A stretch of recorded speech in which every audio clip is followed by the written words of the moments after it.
All right, let's get right into it. For pretty much our entire lives, we've been told the same thing over and over. Get your 8 hours of sleep.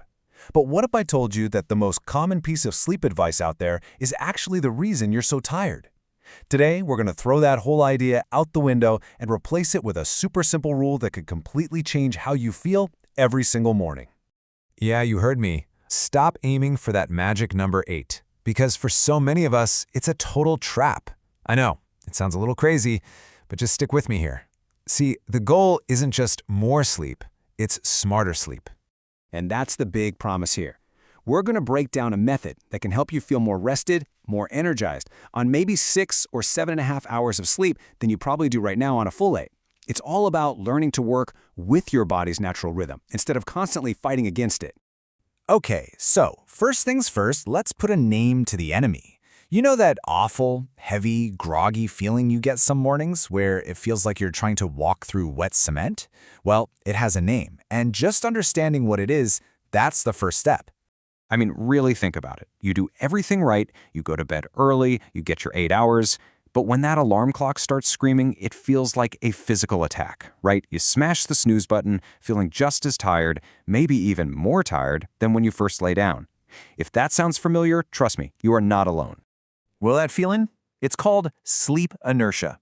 It's the scientific term for that transitional state where your brain is still kind of half asleep. It's why you can't think straight and why that desire to just crawl back under the covers feels so incredibly strong. And you know these symptoms all too well. The brain fog that makes even simple decisions feel like a huge challenge.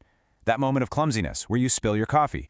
And of course, that overwhelming urge to just give up and go back to bed. This isn't just you not being a morning person. It's a real physiological thing. So, we've identified the problem, sleep inertia. Now, let's talk about the solution. And it all comes down to a really cool secret about how your brain actually measures sleep. It's not what you think. This right here, this is the fundamental shift you need to make in your thinking. We are obsessed with counting hours, but it turns out our brains couldn't care less about the 60-minute hour we invented. They operate on a completely different clock. And here it is. The real key is that your brain sleeps in cycles.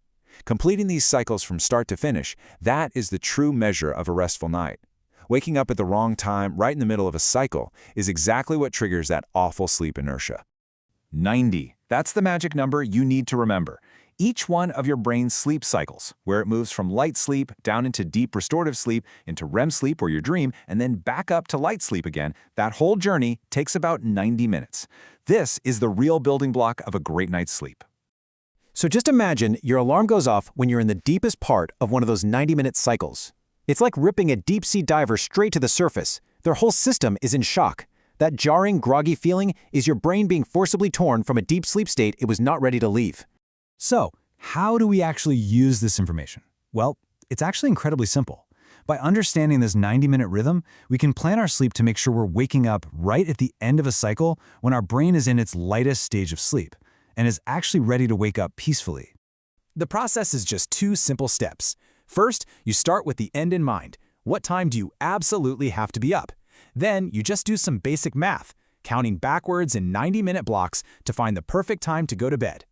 Now, for most of us, getting 5 or 6 of these complete cycles is the sweet spot. 5 cycles is 7.5 hours. 6 cycles is 9 hours. But wait, notice what number doesn't fit neatly in there? 8 hours. Sleeping for exactly 8 hours almost guarantees you're going to wake up in the middle of a cycle. Now remember, 90 minutes is an average, so you might need to experiment a little to find your personal perfect cycle length. Okay, let's make this super practical. Take a look at this chart. Say you need to wake up at 7 a.m. The old advice would say go to bed at 11 p.m. for 8 hours. But with our new rule, to get 5 full cycles, you'd want to be asleep by 11:30 p.m. Or, if you have a shorter night, you could aim for 4 cycles, that's 6 hours, and go to bed at 1 a.m. This simple little change can mean the difference between waking up groggy and waking up refreshed. And that's really the whole takeaway here. This is not about magically finding more hours in the day for sleep. It's about optimizing the hours you already have. It's a huge shift from a mindset of quantity to one of quality and, most importantly, timing.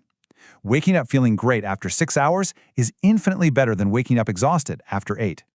So tonight, when you're getting ready for bed, don't just set your alarm. Do the math. Work backwards from your wake-up time in 90-minute blocks and find your perfect bedtime. Give it a try. You might just find that your best morning ever is only one sleep cycle away.